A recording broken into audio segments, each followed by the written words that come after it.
what you guys are doing is not just during the storm, it's also recovering afterward, right? And I get curious on maybe with some of the problems, some of the challenges you guys have faced, and maybe how HailTrace has kind of been part of that in helping communities recover and kind of rebuild after a hurricane.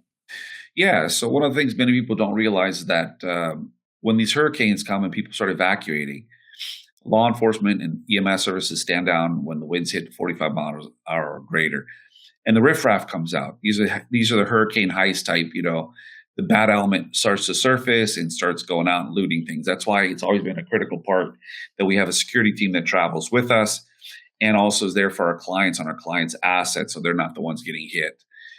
But as soon as that hurricane passes, everything's being put in place to start the mint, to start the dry out, to actually get that business back up and operational as quickly as possible. And that part comes for us, it's just another day in the office, right?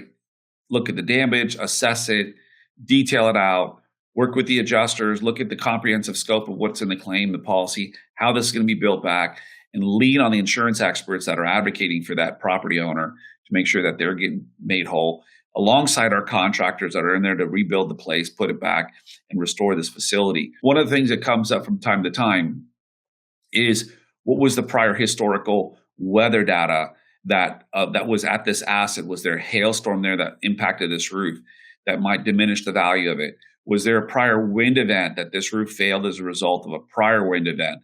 So those type of data can be used one of two ways. If you don't have the information, an insurance company or insurance company consultant can use that against you, right?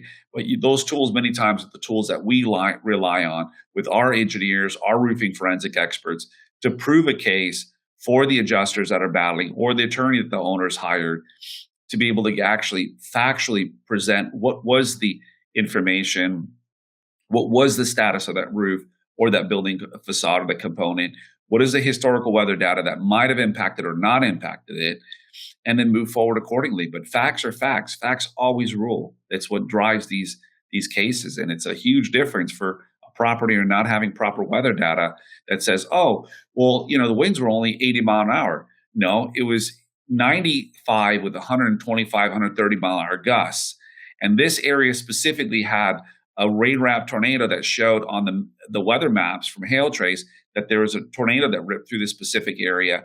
This was what the actual wind speed was, site specific. Then all of a sudden it's like, oh no, the roof didn't fail as a result of the installation. The roof failed because it was 130 mile an hour gust that ripped this roof apart. So that data can make the difference whether you're getting paid for that $5 million hospital roof or whether they're denying it. Right. So yeah, those things are critical. It's a huge financial aspect of it.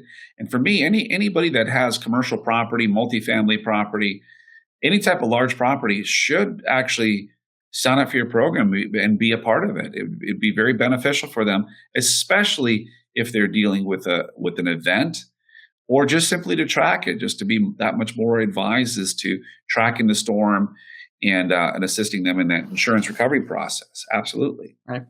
Yeah, and that's what we're trying to do at HailTrace is showing what happened on the ground, whether the storm happened or didn't. That data is valuable for everyone in the restoration industry, from the roofers to insurance carriers to engineers. Everyone is trying to understand what's the truth behind the storm hitting that property.